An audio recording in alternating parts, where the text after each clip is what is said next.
وَنَبْلُونَكُمْ بِشَيْءٍ مِّنَ الْخَوْفِ وَالْجُوعِ وَنَقْصٍ مِّنَ الْأَمْوَالِ وَالْأَنفُسِ وَالثَّمَرَاتِ وَبَشِّرِ الصَّابِرِينَ।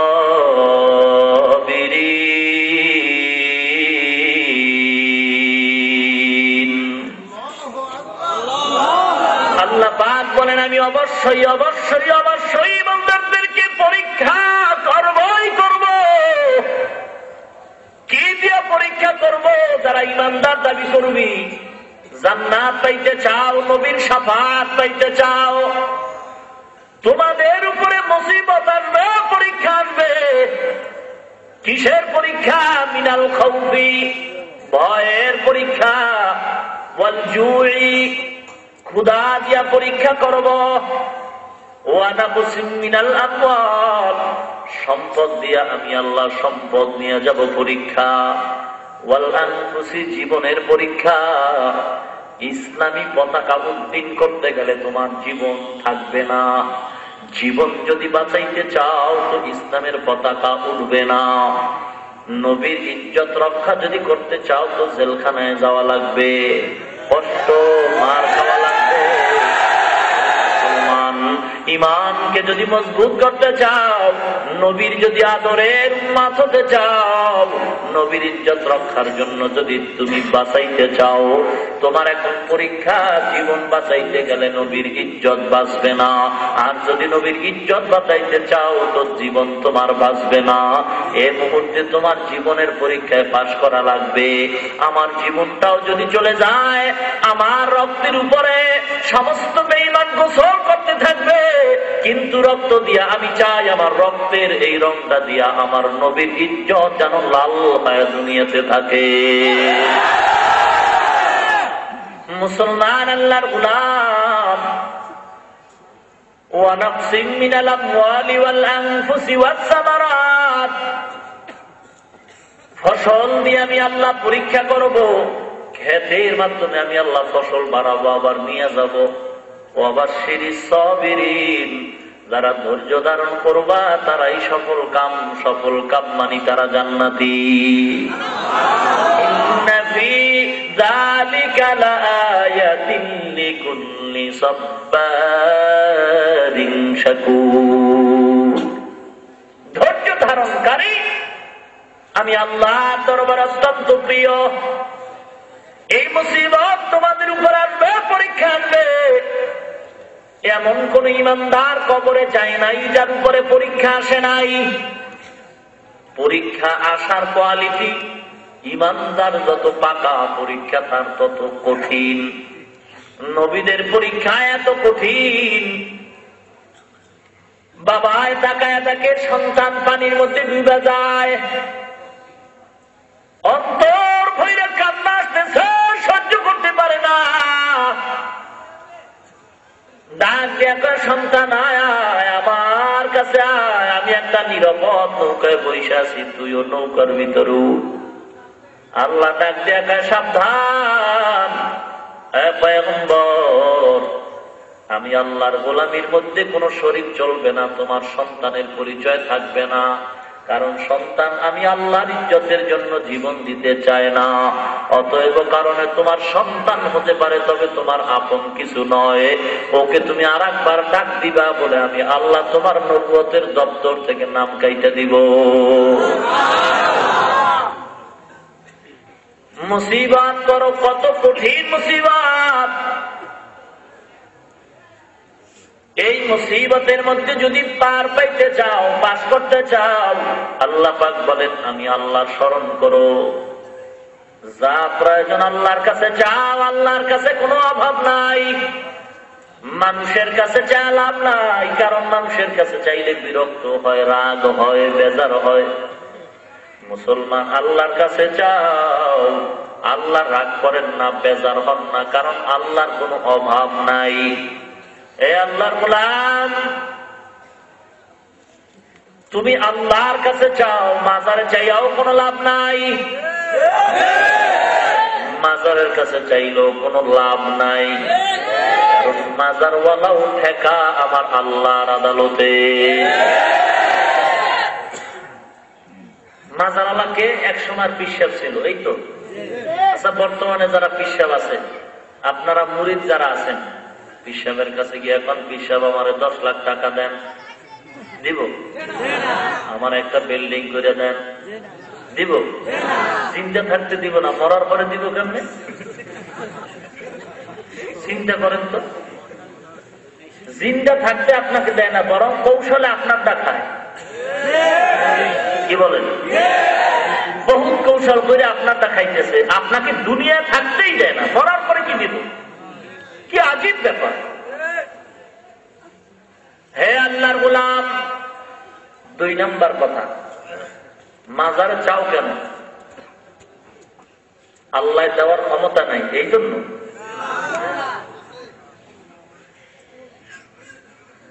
আগে দিতে পারতেন, এখন কিছু কিছু পারেন। আল্লাহ দুর্বল হয়ে গেছেন, এই জন্য মাজারে চাও। যদি জবাব দাও না না আল্লাহ দুর্বল নন, আল্লাহ এখনো সবল, আল্লাহ কিয়ামত পর্যন্ত হুয়াল হাইয়ুল কাইয়ুম, আল্লাহর কোনো অভাব নাই, লয় নাই, ক্ষয় নাই। আল্লাহ আগে যেমন দিছেন এখনো তেমন দেওয়ার জন্য আছেন। আল্লাহ যদি কোনো দেওয়ার ক্ষমতা তুচ্ছ না থাকে, কোনো কমতি না থাকে, আল্লাহ যদি দুর্বলতা না থাকে, দেওয়ার ক্ষমতাই থাকে, সব সময় দেওয়ার ক্ষমতা আছে না? মাঝে মাঝে, সব সময়। মানুষের জীবনের যত প্রয়োজন সব নাকি আংশিক? সব। তাহলে কেন চাও? আল্লাহ দুর্বল না, চাও কেন? আল্লাহর কাছে চাও না কেন? বলো আল্লাহ দিতে পারেন, দুর্বল না, এরপরও চাও না কেন? আল্লাহকে পছন্দ হয় না? আল্লাহকে যদি পছন্দ হইতো তাহলে কেন চাও না? তুমি বলো দুর্বল না, আল্লাহকে পছন্দ হয়তো আল্লাহর কাছে কেন চাও না? মাজারে চাওয়ার অর্থ হলো হয়তো আল্লাহ দুর্বল, নয়তো তোমার আল্লাহকে পছন্দ হয় না। 2টা জবাব ছাড়া দ্বিতীয় কোনো জবাব তোমার কাছে আর নাই। ও মুসলমান ইমানদার, আল্লাহর কাছে না চাইয়া কেন মাজারে চাও? হয়তো আল্লাহ দুর্বল, নয়তো তোমাকে আল্লাহর পছন্দ হয় না, এই জন্য তুমি আল্লাহর কাছে চাও না। মুসলমান ইমানদার, মাজারওয়ালার কাছে যত চাও, মাজারওয়ালা দেওয়ার ক্ষমতা নাই। মাজারওয়ালাকে যা দিছেন তাও আমার আল্লাহ দিছে। তুমি আল্লাহর কাছে চাও। নবীজি সবার উপরে যার মর্যাদা, তিনিও আল্লাহর কাছে চাইছেন। তোমার চাইতে অসুবিধা কি? এই বেয়াদব, নবী যদি চাইতে পারেন, তোর চাইতে অসুবিধা কি? আল্লাহ দিতে পারেন না? দিতে পারলে চাও না কেন? পছন্দ হয় না? তোর যদি আল্লাহকে পছন্দ না হয়, আল্লাহর জমিন সার বদমাইশ, আল্লাহর জমিন থেকে ভেঙে যাও।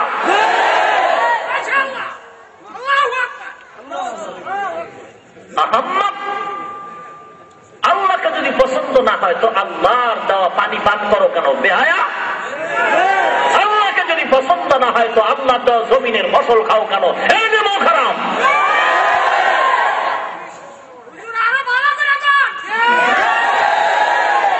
हकीकत से दुनिया बेखबर है, दुनिया की नुमाइश पर नजर है, नमी गुयाम के आज दुनिया। আপনারা হাসেন, লোকটা মুশরিক হইতেছে, শিরক করতেছে, আপনারা হাসতেছেন। কান্না দরকার, আল্লাহর কাছে দোয়া করা দরকার, হাসি তামাশার কিছু নয়। আমার চোখের সামনে লোকটা শিরক করতেছে, জাহান্নামে যাইতেছে, আমার দায়িত্ব পায়ে হাত দিয়ে হলো ফিরায় রাখা।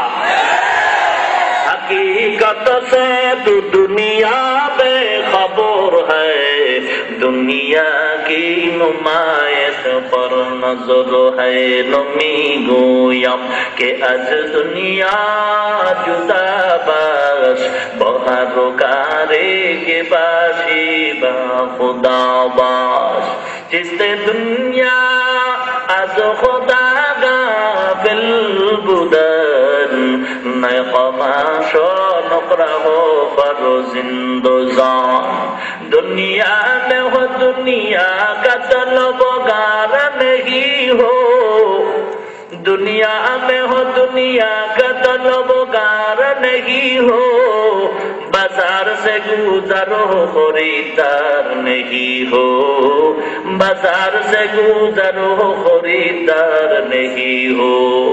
आए बंदाए खुदा चाहो गर उनकी मुलाकात, जल्दी से आ बैठे सुनो हजरत की नसीहत। मकबूल तू है शाद है कबिल तू बहुत है, आईना के मानिंदे तू नहीं दिल तू बहुत है, आईना के मानिंदे तू नहीं दिल तू बहुत है। ईमानदार अल्लाहर গোলাম, আল্লাহর কাছে চাও, আল্লাহর কাছে কোনো জিনিসের অভাব নাই। পাহাড় পরিমাণও যদি মুসিবত তোমাদের সামনে আসবে, আশাটাই ইমানদারের পরিচয়। মুসিবত আসবে বান্দা, এটা আমি আল্লাহর ওয়াদা। আমি অবশ্যই ইমানদারদের পরীক্ষা করব। এই পরীক্ষায় যদি পাস করতে চাও, আল্লাহ স্মরণ করো, ইনশাআল্লাহ পাস করবা। তবে ডাইরেক্ট স্মরণ করা নয়, দুইটা জিনিসের মাধ্যমে স্মরণ করবা। ইস্তাঈনু বিসসাবরি ওয়াস সালাহ। এক নম্বরে ধৈর্য, দুই নম্বরে হলো নামাজ। এই দুইটা জিনিসের মাধ্যমে আল্লাহকে স্মরণ করো। আল্লাহকে যদি স্মরণ করতে পারো ইমানদারেরা, আমার মাওলায় ধৈর্য আর নামাজের বিনিময়ে পাহাড় পরিমাণ সমস্যার সমাধান একটা সিজদার মাধ্যমে সমাধান দিয়ে দিবে। সমাধান কে করবে? কথা বল। বিপদ আসবে, সমাধান করবেন কে? নবীদের উপর বিপদ আসছে না? সমাধান কে করছেন? তারা কি আল্লাহর কাছে স্মরণ করছেন না? আল্লাহর কাছে চাইছেন না? আল্লাহ পাক দিছেন নাকি কৃপণতা করছেন? হাজার হাজার মুসিবত। পয়গম্বর কালেমার কথা কয়, শিরিক গুনার থেকে, মূর্তি পূজার থেকে মানুষকে বিরত রাখার জন্য মানুষকে বুঝায়, কিন্তু বুঝতে চায় না, উল্টা দিকে বুঝায়। পয়গম্বরের এত সম্মান, কিন্তু পয়গম্বরের পিছনে তার আপন শত্রু চাচারা লেগে গেল। কি অপরাধ, কি অপরাধ? কোন অপরাধ নাই, একটাই অপরাধ, পয়গম্বর কেন আমাদের ধর্মের বিরুদ্ধে কথা কয়? কি অপরাধ? পয়গম্বর কি যেন মন্ত্র পড়ায় পড়ায় মানুষের তার দলে নিয়ে যায়। মুসলমান ইমানদারেরা, আল্লাহর পরীক্ষায় যদি পাস করতে চাও, তাহলে দুইটা জিনিসের বিনিময়ে আল্লাহর শরণাপন্ন হও। এক নম্বরে ধৈর্য, দুই নম্বরে হলো নামাজ। আমাদের মধ্যে নাই ধৈর্য, নাই নামাজ। ধৈর্য নাই, নামাজও নাই। ধৈর্যের মানে কি? ধৈর্যের মানে কি? একজনে ইসলামের বিরুদ্ধে কথা বলবে, কিছু বলবো না, ধৈর্য ধারণ করবো, এটার নাম কি ধৈর্য? না না, মুসলমান আল্লাহর গোলাম, চুপ করে থাকলে চলবে না। যদি লোকটা বুঝের হয়, বুঝাবার চেষ্টা করতে হবে। আল্লাহর গোলাম, এখন আমাদের অস্ত্র হলো ধৈর্য আর নামাজ। এই অস্ত্র দিয়া মানুষ যদি সামনে আগায়, বেঈমানদের সামনে মুসলমান বিজয়ী হবে। কোনো অস্ত্র লাগবে না, কোনো ছুরি লাগবে না, তরবারি লাগবে না। মুসলমানের অস্ত্র হবে ধৈর্য আর নামাজ। 360 আউলিয়া নিয়ে সিলেটের জমিনটারে বিজয় করলেন, তরবারি দিচ্ছেন শুধু আজান। সিলেটের শাহজালাল রহমাতুল্লাহ আলাইহি আজানের অস্ত্র দিয়া গৌর গোবিন্দের পতন ঘটাইছেন। হে মুসলমান, 360 আউলিয়া। আজকে তো বাংলাদেশে 360 আউলিয়া না, আজকে তো 360 মুসলমান নয়, আজকে লক্ষ লক্ষ লক্ষ কোটি কোটি কোটি কোটি মুসলমান।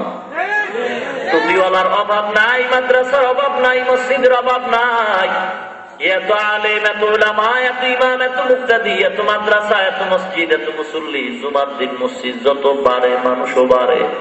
মসজিদের তালাও বাড়ে, মানুষ বাড়ে, জায়গা হয় না, রাস্তা ফিলা হয়ে যায়।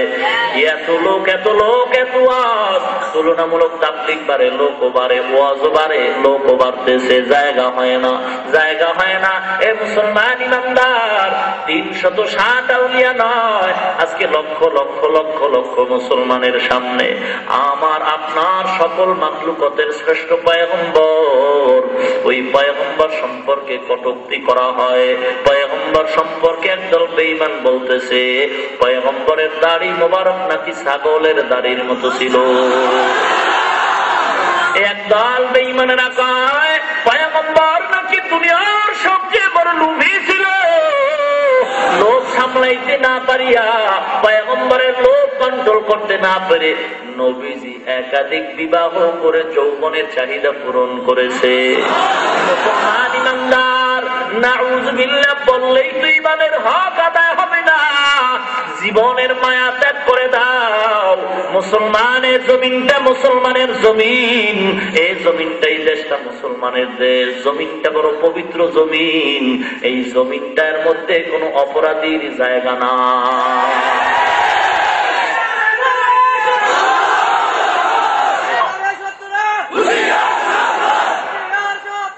মুসলমান ইমানদার, এ জমিন এত পবিত্র, এত পবিত্র, এত পবিত্র জমিন, জমিনে কোনো অপরাধীর ঠাই নাই, এ জমিনে অপরাধীর কোনো ঠাই নাই। মুসলমান ভাই, দলাদলি থাকতে পারে, তরিকার ভেদাভেদ থাকতে পারে না, দুনিয়ার লাইনে আপনি এক দল করেন, আমি ভিন্ন দল করি, আপনি একজন পীরের মুরিদ, আমি ভিন্ন পীরের মুরিদ, এ নিয়ে আপনার সাথে আমার সাথে একটু দূরত্ব থাকা স্বাভাবিক, কিন্তু থাকা উচিত না। আপনি এক দল করেন, আমি অন্য দল করি, আপনি একজন পীরের মুরিদ, আমি ভিন্ন পীরের মুরিদ, এ নিয়ে একটু দলাদলির মধ্যে দূরত্ব থাকা স্বাভাবিক, কিন্তু নবীর বেলায় কোনো দূরত্ব থাকা উচিত না। আপনি এক দল করেন, আমি ভিন্ন দল করি, আপনি আওয়ামী লীগ করেন, বিএনপি করেন, জাতীয় পার্টি করেন, যে কোনো দল করেন, এটা আপনার ব্যক্তিগত ব্যাপার। আপনি একজন পীরের মুরিদ হন, আমি ভিন্ন পীরের মুরিদ, এটা ব্যক্তিগত ব্যাপার। কিন্তু দল নিয়ে ভেদাভেদ থাকতে পারে, তরিকা নিয়ে ভেদাভেদ থাকতে পারে, পয়গম্বর নিয়ে কোনো ভেদাভেদ নাই। নবী নিয়ে যারা ভেদাভেদ করে তারা সবাই হলো বেঈমান। নবী নিয়ে কোনো ভেদাভেদ নাই। নবীর বেলার সকলের এক কাতারে আসতে হবে, কে কোন দল করে জানার দরকার নাই। যদি নবীর উম্মত হয়ে থাকো, নবীর আন্দোলনে শরীক হও। নবীর উম্মত যদি হয়ে থাকো, নবীর ইজ্জত রক্ষার আন্দোলনে এক হও। রবিউল আউয়াল মাস পাইয়া আশিক রাসূলের স্লোগান দিয়া, ঈদে মিলাদুন নবীর স্লোগান দিয়া চুপ করে ঘুমাইবা। এরে নবীর মোহাব্বত তো শুধু রবিউল আউয়ালে নয়, নবীর উপরে যখনই আঘাত আসবে তখনই ইমানদারের হুঙ্কার শুরু হয়ে যাবে। নবীর ইজ্জতের রক্ষার জন্য যখন জীবন দেওয়া লাগে তখনই দেওয়া লাগবে। এরে বউ লইয়া ঘুমাইছো, এমন সময় কানে আওয়াজ আইছে, নবীরে গালি দিছে, ওরে বউরে গুল্লি মাইরা নবীর ইজ্জত রক্ষায় তাড়াতাড়ি হানজালার মতো রাস্তায় দৌড় মারতে হবে। 40 বছর পরে, 40 বছর পরে, 40 বছর পর এই জমিনের মধ্যে, 40 বছর পর স্বাধীনতা যুদ্ধের বিরুদ্ধে আন্দোলন করেছে, অবস্থান নিয়েছে। বাংলাদেশের মানচিত্রে তাদেরকে যুদ্ধ অপরাধী বলে আসামির কাঠগড়ায় দাঁড় করাইছে। এ মুসলমান, কি প্রমাণ, কি প্রমাণ, কি প্রমাণ? জমিনটা পবিত্র, এ জমিনে কোনো অপরাধীর ঠাই নাই। কেমনে ঠাই নাই? 40 বছর পরে টের পাওয়া যায়। 40 বছর পর দেশের বিরুদ্ধে যারা অবস্থান নিয়েছে, সঠিক তদন্তের মাধ্যমে বিচার হোক, এটা সকলেই চায়। তবে এটা একটা red signal, red signal, red signal. ভালো করে শুনে নাও, এই যুদ্ধ অপরাধীদের বিচার হওয়ার মানে হইল জমিনটা পবিত্র, এ জমিনে কোনো অপরাধীর ঠাই নাই। 40 বছর পরে আসামির কাঠগড়ায় যদি দাঁড়াইতে হয় অপরাধের শিকারে বিচারের কাঠগড়ায়, অপেক্ষায় থাকো বাবা। যারা কোরআনের বিরুদ্ধে কথা বলতেছো, টাকার গরমে, ক্ষমতার গরমে, আল্লাহর আদালতে তোমরা সকলেই কিন্তু ধর্ম অপরাধী। যারা আজকে মাদ্রাসার বিরুদ্ধে কথা বলতেছে, যারা আমার নবীর বিরুদ্ধে লেখালেখি করে কথা বলতেছে, সবাই কিন্তু আল্লাহর আদালতে ধর্ম অপরাধী। মুসলমান আল্লাহর গোলাম, যুদ্ধ অপরাধীদের বিচার হবে, তবে এটাও আমরা মুসলমান হিসাবে দাবি জানানো লাগবে। ওরে যুদ্ধ অপরাধীদের বিচারের জন্য রাত নাই, দিন নাই, খানা নাই, ঘুম নাই। যদি শাহবাগ সারা দেশ গরম হতে পারে, সবাই যদি ঘুমায় থাকতে পারে, ইজ্জতের আন্দোলনের জন্য, আমার নবীর ইজ্জত রক্ষার জন্য, আমার নবীর ইজ্জত রক্ষার জন্য কাফনের কাপড় কিনা রেডি হয়ে যাও। আমার নবীর ইজ্জত রক্ষার জন্য কাফনের কাপড় কিনে রেডি হও। শাহবাগীদের সাথে একমত হইয়া স্লোগান দাও। ওরা যদি অপরাধীর জন্য রাস্তাঘাটে থাকতে পারে, রাত নাই, দিন নাই, খানা নাই, ঘুম নাই, আমরাও তাদের সাথে একমত হয়ে স্লোগান দিয়া রাস্তায় নাই না যাও। নবীরে যারা গালি দেয়, নবীর বিরুদ্ধে যারা দুশ্মনী করে, এদের জন্য আলাদাভাবে ধর্মীয় একটা অপরাধ ট্রাইব্যুনাল কায়েম করা লাগবে। ধর্মীয় অপরাধ ট্রাইব্যুনাল কায়েম করে নবীদের দুশমনদেরকে ফাঁসির মঞ্চে ঝুলাইতে হবে। মঞ্চে না ঝুলানো পর্যন্ত বিবির থেকে বিদায় নে, মায়ের থেকে বিদায় নে, ছেলের থেকে বিদায় নে। আমি নবীর ইজ্জত রক্ষার আন্দোলনের জন্য কাফনের কাপড় নিয়ে ময়দানে নাইবা গেছি। নবীর দুশমনের বিচার ধর্মীয় অপরাধ ট্রাইব্যুনালে যতক্ষণ পর্যন্ত হবে না, আমি নবীর উম্মত, আমি ঘরের দরওয়াজায় ফিরিয়া কখনো যাব না, যাব না, যাব না।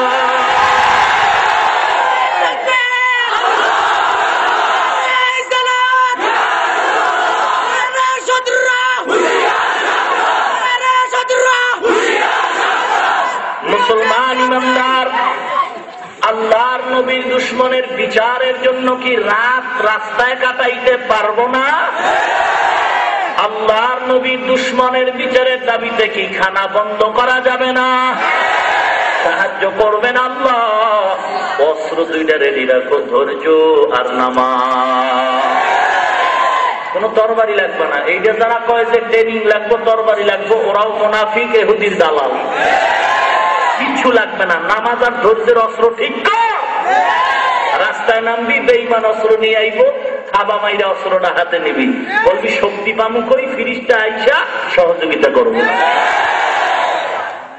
আমল ঠিক কর, দাড়ি কামাইয়া চুলগুলি বেঈমানদের মতো রাইখা, শার্ট প্যান্ট টাই গলায় লাগাইয়া, এরপরে ঘরে টিভি চালাইয়া সুদের খাতায় নাম লাগাইয়া কিয়ামত পর্যন্ত ইসলামী বিপ্লবের গান গাইতে পারবি। কপালে ইসলামী বিপ্লব দেখবি না, দেখবি না, মার খাইয়া মরবি, কিন্তু ইসলাম দেখবি না। ইসলাম যদি দেখতে চাও, মাথার তালু থেকে পায়ের তালু পর্যন্ত আগে নবীর সুন্নাত দিয়ে সাইজ কর। কোন অস্ত্র লাগবে না। আল্লাহ সবাইকে বুঝার তৌফিক দান করুন। রাগ করেন? নবীর ইজ্জত রক্ষার আন্দোলনে যারা নাই, ওরা নবীর উম্মতের কাতারেও নাই। নবীর ইজ্জতের বিরুদ্ধে আল্লাহ না করুন যদি আমার আব্বাও পায়, ওটাও বেঈমান। আল্লাহ না করুন আমার বিশ্বাস কইলেও বেঈমান, আমার নেতা কইলেও বেঈমান। নবী নিয়ে কোনো ভেদাভেদ নাই, দল নিয়ে ভেদাভেদ থাকতে পারে, নবী নিয়ে কোনো ভেদাভেদ নাই, ঠিক কিনা? এক কাতারে আসতে হবে, কাউকে দুশমন ভাবার সুযোগ নাই। যে নবীর উম্মত সেই আমাদের আপন। নবীর উম্মত যারা, তাদের সাথে কোনো দুশমনী নাই। নবীর উম্মত যারা না, তাদের সাথে কোনো আপোষ নাই। ক্লিয়ার কথা। যারা নবীর উম্মত দাবি করবেন, সে যে দল করুক, নবীর উম্মত দাবি করলে তাদের সাথে দুশমনী নাই। যারা নবীর উম্মত দাবি করবে না, তাদের সাথে আপোষ নাই। বলবেন তাহলে নবীর উম্মত দাবি করে সুদ খায়, ঘুষ খায়, বেপরদায় চলে। আমি বলবো যদি সে নবীর উম্মত দাবি করে, তার দুশমন ভাইবা দূরে সরাইলে কিন্তু সে কোনোদিন দিনের পথে আসবে না। বরং তারে আরো কাছে যাইটা বুকে লাগাও, ইখলাসের বয়ান শুনাইতে থাকো, আল্লাহর কাছে দোয়া করতে থাকো। আজ হোক কাল হোক একদিনই আল্লাহর গোলাম ইনশাআল্লাহ আমলওয়ালা হয়ে যাবে। আওয়ামী লীগ করে লোকটা, সুদ খাইতো, পিসাবের দরবারে গিয়া বয়ান শুই না কান্নাকাটি করে এখন দাঁড়িয়ে রাখছে, নামাজ পড়ে পর্দা করে নাই? কথা বলুন। এখন যদি তাদেরকে মনে করি যে না এরা দুশ্মন, এদের দূরে সরাও, তো দূরে সরাইলে লোকটা তো দিন যা পাইতো এখন মোটেই পাবে না। তাকে দূরে না সরায় আরো কাছে আনতে হবে। যদি সাইরা দেয় তো নাস্তিকরা ওদেরকে গ্রাস করে ধরবে। ওদেরকে যদি দুশ্মন ভেবে দূরে সরাই দিত, বেঈমানরা ওদেরকে হাতিয়ার বানায় আমগো পিড়াইব। এই জন্য ওদেরকে দূরে সরানো যাবে না, শত্রু ভাবা যাবে না, কাছে আনতে হবে। ওদেরকে আমাদের লাইনে আইনা নবীর ইজ্জতের রক্ষার আন্দোলনের সামনে ঢাল বানাইতে হবে। কি আজীব ব্যাপার, মানুষ বুঝে কি? উল্টা দিকে ভালো বুঝে। দুশ্মন ভাইবা যদি দূরে সরাই দেয় তো তো নাস্তিকরা গ্রাস করতেছে। চতুর্পার্শ্বে ইহুদি খ্রিস্টান ভারত, চতুর্পার্শ্বে ইসলামের দুশ্মন। তাহলে দুশ্মন ভাবতো কেন? যেই লোকটা নামাজ পড়তেছে অবশ্যই তার মধ্যে ঈমান আছে। এখন বাকি হইল আকীদার ভেজাল, বাকি রইল আমলের ভেজাল। দুশ্মন ভেবে সমাধান হবে না, বরং আমার ব্যবহার আরো সুন্দর করে তার কাছে আনতে হবে। আমি যেই হুঙ্কার দিয়ে আগাইতে না পারবো, ওই যুবক তার চাই বেশি পারবো, ঠিক কিনা? দুশ্মন ভাবা যাবে? তাকে কাছে আনতে হবে, তার সাথে মিলতে হবে। মিলার অর্থ আবার এটা ধৈর্য নিয়েন না ওরা পায়খানা খাইবে আপনিও খাবেন, এই অর্থ নিয়েন না। আবার হুজুরে কইছে মিলতে হবে, কাছে আনতে হবে। বুকে লাগানোর মানে এটা নয় ওরা পায়খানা খাইবে আপনিও খাবেন। ওরা যদি আল্লাহর আইনে কোনো অন্যায় করে, ওই অন্যায়ের থেকে আপনি তো ফিরে থাকবেনই, ওকে ফিরাবার আপ্রাণ চেষ্টা পাও ধৈর্য হলেও করতে হবে।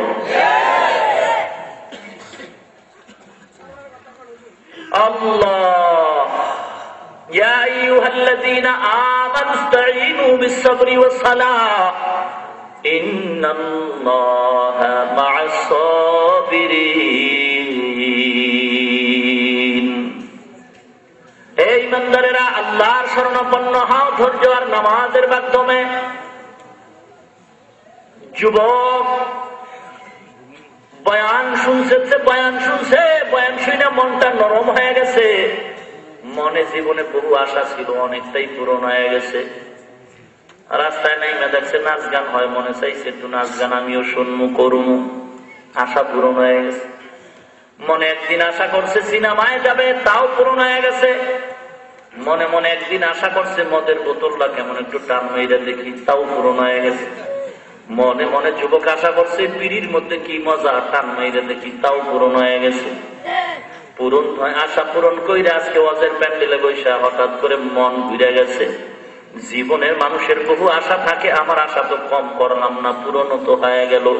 আজকে থেকে আমি তওবা করে নিলাম, আল্লাহ ওয়ালার বয়ান শুনে আমার মনটা স্থির হয়ে গেছে। আর আমি আল্লাহকে ভুলবো না, অন্যায় কাজ করব না। আজকে থেকে আমি আল্লাহ ওয়ালার পরামর্শে জীবনটারে সুন্দর করে নিব। যেই মানুষগুলি হক পীরের দরবারে গিয়া আমলওয়ালা হয়, তাবলীগের মাধ্যমে আমলওয়ালা হয়। আগে নামাজ পড়তো না, তাবলীগে গিয়া লোকটা নামাজ পড়তেছে। আগে রোজা রাখতো না, তাবলীগে যাওয়ার কারণে সে রোজা রাখতেছে। আগে পর্দা করতো না, তাবলীগে যাওয়ার কারণে পর্দা করতেছে। কি প্রমাণ? লোকটা খারাপ ছিল, ভালো হয়েছে। কথা বলে, লোকটা আগে পর্দা করতো না, পীরের দরবারে বয়ান শুই না পর্দাওয়ালা হয়েছে। লোকটা দাড়ি রাখতো না, পীরের দরবারে গিয়ে এখন দাড়ি রাখছে। প্রমাণ কি? খারাপ ছিল, ভালো হয়েছে। এই ভালো জিনিসটা কেমনে হইল? তাবলীগের সংস্পর্শে ভালো কেমনে হইল? বলে হক্কানি পীর মাশায়েখের ছোঁয়া লাগছে। তাহলে এই জিনিসটাই, এই পুরো পদ্ধতিটাই ভালো। যেহেতু ওই মেডিসিন পাইলেই লোকটা ভালো হয়, খারাপ লোক ভালো হয়, এই মেডিসিন তাবলীগ, এই মেডিসিন হক্কানি পীর। যেহেতু এই পদ্ধতিটা ভালো, এগুলি সব ভালো। এগুলির যারা খারাপ পায় মূলত তারা নিজেরাই খারাপ।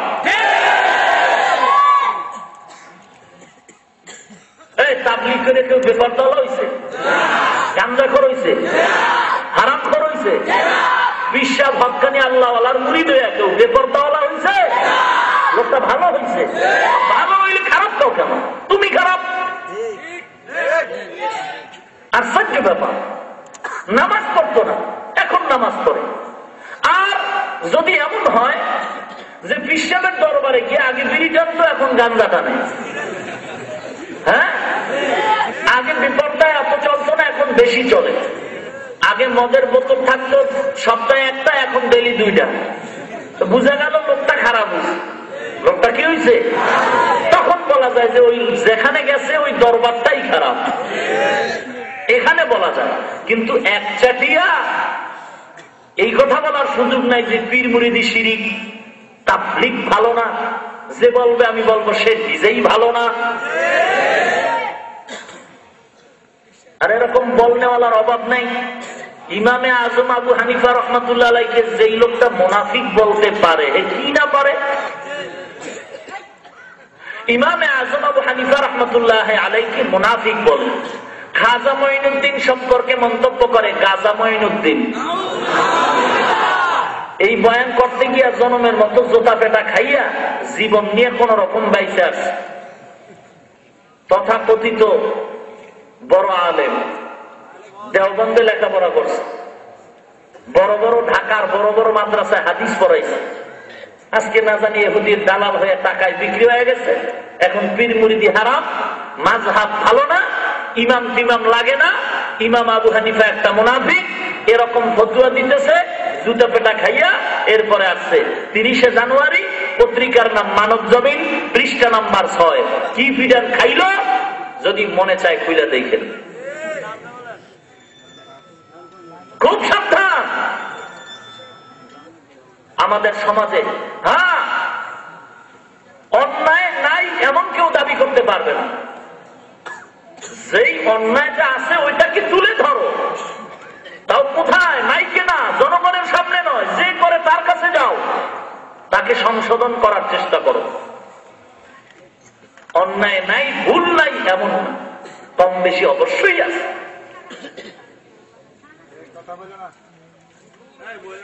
যুবক এবার বয়ান শুইনা রেডি হয়ে গেছে, তওবা করছে। আল্লাহ, জীবন বড় অন্যায় করেছি গো আল্লাহ, আজ আমি তওবা করতেছি গো আল্লাহ, আর জীবনে নামাজ বাদ দিব না, পর্দা বাদ দিব না।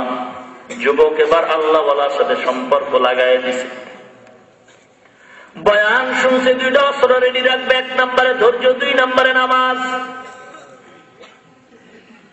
আল্লাহ ওয়ালার বয়ান শুনে 2টা অস্ত্র রেডি করতেছে। নামাজ বাদ দেয় না, ধৈর্য বাদ দেয় না।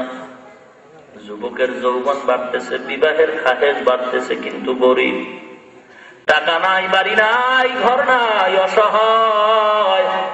আল্লাহ দরবারে নামাজ পড়ে দোয়া করে, আল্লাহ আমি যৌবনের পরীক্ষায় নামছি গো আল্লাহ, আমার যৌবন অকাতরে চলছে, টাকা নাই, বাড়ি নাই, আমার বিবাহের দরকার, নবীর সুন্নাত। আয় আল্লাহ, তুমি আমাকে একটা নেককার বিবির ব্যবস্থা করে দাও। আল্লাহ দরবারে দোয়া করছেন, আল্লাহ পাক ব্যবস্থা করে দিছেন। যুবক, অমুক এলাকার এক গরিব বাড়ি আছে, ওই বাড়ি যাও। ওই বাড়িতে একটা গরিবের ঘরের মেয়ে আছে, নামাজ পর্যন্ত বাদ দেয় না, তারে বিয়ে করে নাও, প্রস্তাব দাও। যুবক চলে গেছেন, বিবাহ হয়ে গেছে। এবার যুবক নিয়ত করেছে, পর্দা রক্ষার জন্য যদি আমার বিবি নিয়ে বাঁচতে চাই, জঙ্গলের বাড়ি ছাড়া এলাকার বাড়ি আর যথেষ্ট নয়। মুসলমান যুবক ভাই, অন্তরের সব কিছু মুছা দাও। যুবক এবার বিবি নিয়ে জঙ্গলাত নিয়ে রওনা হয়। আল্লাহর মুহাব্বত রক্ষার জন্য, পর্দা রক্ষার জন্য জঙ্গলায় চলে গেছেন। ছোট্ট একখানা ঘর, জীবন যাপনের জন্য টাকার চাকরি নিছে, এক গরিব বড় লোকের বাড়ির চাকর হয়ে গেছে। তবে হালাল পন্থায় কামাই করে বাঁচতে চায়, এজন্য কাজ নিল। বিবিরে রান্নার পানি আগায় দেয়, গোসলের পানি আগায় দেয়। যুবক মালিকের বাড়ি চাকরি করে, বেতন যা পায় তা দিয়া নিজের জীবন চালায়। কিছু টাকা জমা করে নিজেও কিছু জমিন কিনলো, মালিকের জমিনের চাষাবাদ করে। যুবক নিজের টাকা দিয়া জমিন কিনিয়ে তারও চাষাবাদ করে। কোনদিন টাকা পয়সা জমা একটা গাভী কিনিয়া গাভীর দুধ বাজারে বিক্রি করে মোটামুটি সংসার চলতেছে। কিন্তু বান্দার যতই দুনিয়ার কাজে লাগিয়া যা, আজান হলে বান্দার নামাজ বা জামাত তরক হয় না, নামাজ বন্ধ হয় না। এ যুবক ভাই, কয়দিন আর দুনিয়াতে থাকবা? পত্রিকায় দেখো না কত যুবকের মরণ। এমন কোন দিন নেই যুবক পানির তলে পড়ে মরে না, হুন্ডার তলে পড়ে মরে না, বাসের তলে পড়ে মরে না। কয়দিন আর বাঁচবিরে যুবক ভাই? অহংকারী অন্তর থেকে দূর করে দাও, তওবার সময় আসছে। ঈমান নিয়ে কবরে যদি যেতে চাও, আল্লাহ ওয়ালাদের সংস্পর্শে যাও, আমলটারে সুন্দর করে নাও। কারণ আমল যদি সুন্দর না হয়, অন্ধকার কবর তোমার জন্য জাহান্নামের টুকরায় পরিণত হবে। মুসলমান ইমানদার, মিথ্যা বলিয়া এরকম মনে করিও না